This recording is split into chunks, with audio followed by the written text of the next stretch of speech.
Hello, as RJ said, my name is Tyler Thorne, and this past summer I was in Saigon, or Ho Chi Minh City, Vietnam, and I was doing my fellowship on applied psychological, and I was at Phu Mai Orphanage and Medical Clinic.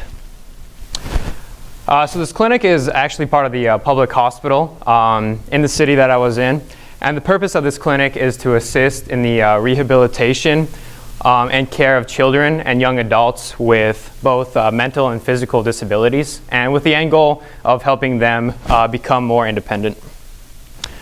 So my responsibilities as a fellow was to observe and administer both physical and mental therapy. So to give you guys a background about Vietnam, during the Vietnam War, Agent Orange was used as a chemical weapon, and this has had a lot of ramifications on the country. One of these being increased rates of birth defects, and this has led to things as higher levels of autism, Down syndrome, and cerebral palsy, which was the population that I was working with.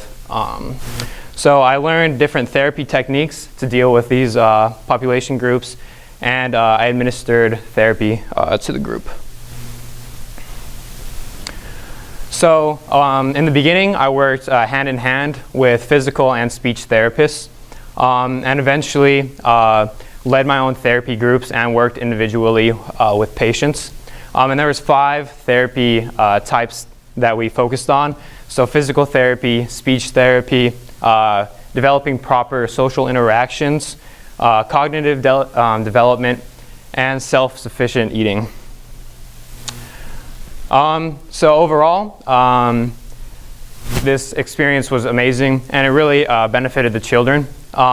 Yet the results are hard to put into a number, as it's hard to put a number to a child's progress. So I'll give an example. This boy here, he actually arrived at the clinic the same day I did, and could hardly move and would basically just lie around all day. So after several weeks of therapy, and by the time I left, he was almost able to walk on his own. So that's definitely an example of a successful therapy. However, this same boy had autism, and despite multiple therapy sessions and several weeks of therapy, his social interactions really did not improve. So there are some cases where the therapies definitely helped, and other cases where they were not quite as successful. So this fellowship had a wonderful impact on me. I was able to apply various psychological and therapy techniques that I've learned here at Cornell, and apply them to a real-world situation. An example of this is approximation of behavior. So as we were teaching the children how to eat, we would apply this psychological idea to try to promote them to feed themselves. So we'd reward them for picking up the spoon first, and then trying to get them to bring it to their mouth. So we'd reward them bringing the food to their mouth, and then finally when they would get the food into their mouth. So it was a pretty messy process. And this really confirmed my career goals to become a clinical psychologist, especially working with children.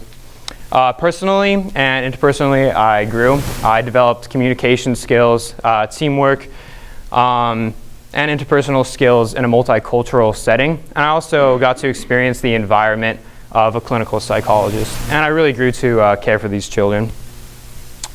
As I said, it was a wonderful experience, and the staff really taught me a lot. However, I feel that the children with autism really needed a better system. So I actually proposed a token economy system, which has been suggested to be a good therapy for children with autism. And unfortunately, the hospital didn't apply this technique. So my future advice to a fellow would be to really stick with your goals and to go with that, because I feel this would have really helped the children out a lot. So overall, I grew an incredible amount, and this fellowship has really helped me prepare myself for a career in psychology. And additionally, many of the children developed both mentally and physically. And towards the end of my fellowship, a lot of the children were well on their way to become independent.